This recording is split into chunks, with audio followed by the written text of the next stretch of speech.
É o seguinte, há um tempo atrás, eu atendi um casal de pais no consultório e a criança não tinha alergia, tá?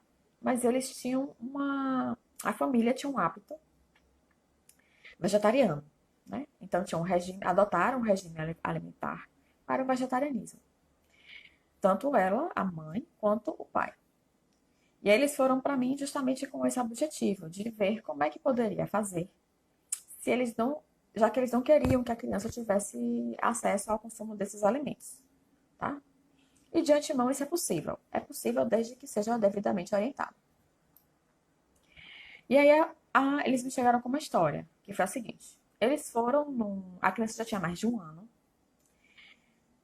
Tinha mais de um ano.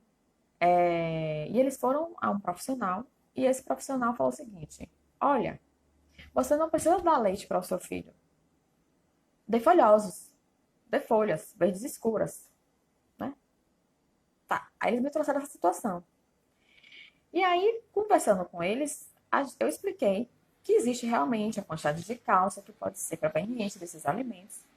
Mas, como eu falei para vocês logo lá atrás, né, a quantidade efetiva de cálcio que a gente vai conseguir aproveitar de um alimento à base de leite e de um alimento à base de folhas é totalmente diferente um do outro.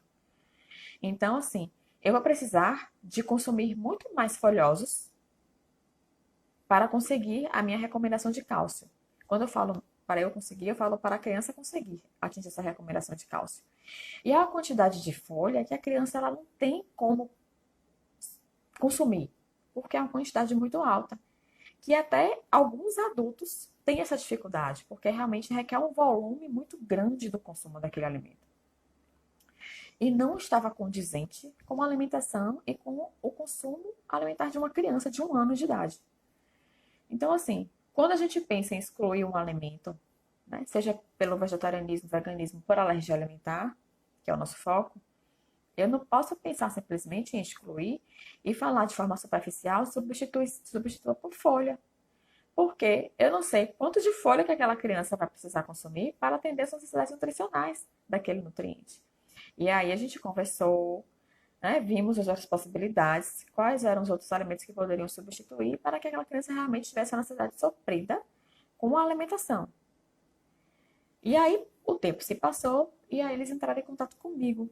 A criança estava diminuindo a aceitação do substituto do leite na ocasião. E aí não estava mais aceitando, não queria mais. E aí, nesse caso, como a gente não conseguiu fazer, como eu não consegui fazer uma adequação quantitativa desse cálcio da alimentação daquela criança, né, pelos alimentos do dia a dia, aí nesse caso a gente trocou a suplementação, tá? Então, assim, cada caso é um caso e não dá para ser generalista, tá? Não dá para falar coma folhas verdes escuras, porque comer folhas verdes escuras é algo que é muito superficial.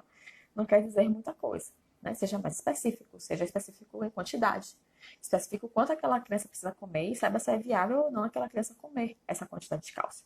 Então, nesse caso, o suplemento foi indicado.